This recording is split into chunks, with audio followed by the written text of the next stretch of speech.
Hello everyone, it's RangerRed64, and welcome back to another League of Legends lore reading video.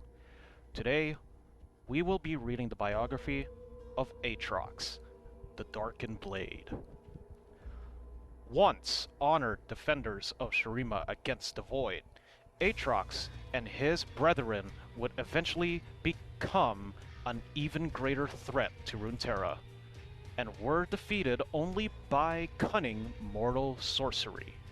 But after centuries of imprisonment, Aatrox was the first to find freedom once more, corrupting and transforming those foolish enough to try and wield the magical weapon that contained his essence. Now, with stolen flesh, he walks Runeterra in a brutal approximation of his previous form, seeking an apocalyptic and long overdue vengeance. Whether mistaken for a demon or god, many tales have been told of the Darkin Blade, but few know his real name or the story of his fall. In ancient times, long before desert sands swallowed the Empire, a mighty champion of Shurima was brought before the Sun Disk to become the avatar for a now forgotten celestial ideal.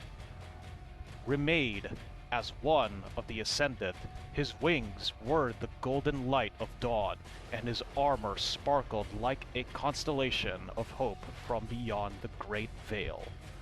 Aatrox was his name. He was at the vanguard of every noble conflict. So true and just was his conduct that other god warriors would always gather at his side, and tens of thousands of mortals of Shurima marched behind him. When Sataka, the ascended warrior queen, called for his help against the rebellion of Ishtal, Aatrox answered without any hesitation. But no one predicted the extent of the horrors that the rebels would unleash onto the Empire. The Void quickly overwhelmed its Akathian masters, and began the grinding annihilation of all life it encountered. After many years of desperate battle, Aatrox and his brethren finally halted the Void's perseverance and seared the largest rifts shut. But the surviving Ascended, the self-described Sunborn, had been forever changed by what they had encountered. Though Shurima had triumphed, they all had lost something in their victory, even noble Aatrox. And in time, Shurima fell, as all empires must. Without any monarch to defend or the existential threat of the Void to test them, Aatrox and the Sunborn began to clash with one another. The eventual became a war for the ruins of their world. Mortals fleeing the conflict came to know them instead by a new and scornful name, the Darkin. Fearing that these fallen Ascended were as dangerous to Runeterra's survival as the Void incurious had been, the Targonians intervened. It is said that the aspect of Twilight gave mortals the knowledge to trap the Darkin, and the newly reborn aspect of War united many of the fighting back against them. Never fearing any foe, Aatrox and his armies were ready, and he realized only too late that they had been deceived. A force greater than 1,000 dead suns pulled them inside the sword he had carried into battle countless times, and forever bound his immortal essence into it. The weapon was his prison, sealing his consciousness in suffocating eternal darkness, robbing him even the ability to die. For centuries, he strained against his hellish confinement, until some nameless mortal was foolish enough to try and wield the blade once more. Aatrox seized the opportunity and forced his will and the emanation of his original form onto his bearer, though the process quickly drained all life from the new body.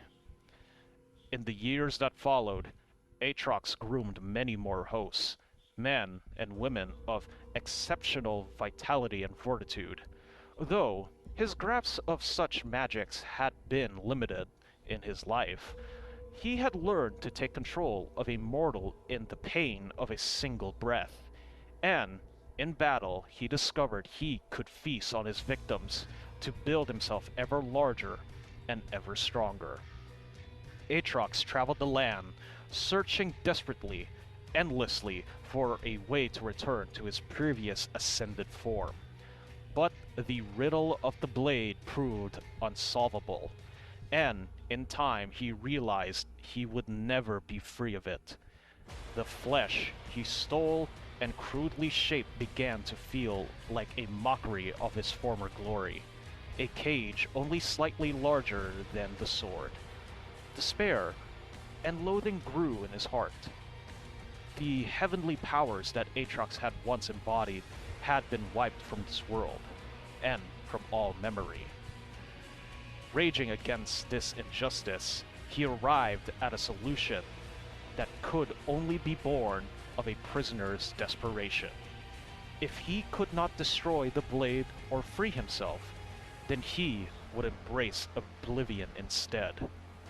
Now, Aatrox marches towards this merciless goal, bringing war and death wherever he goes. He clings to a blind hope. If he can drive all creation into a final apocalyptic battle, wherever everything else is destroyed, then maybe he and the blade will also cease to exist.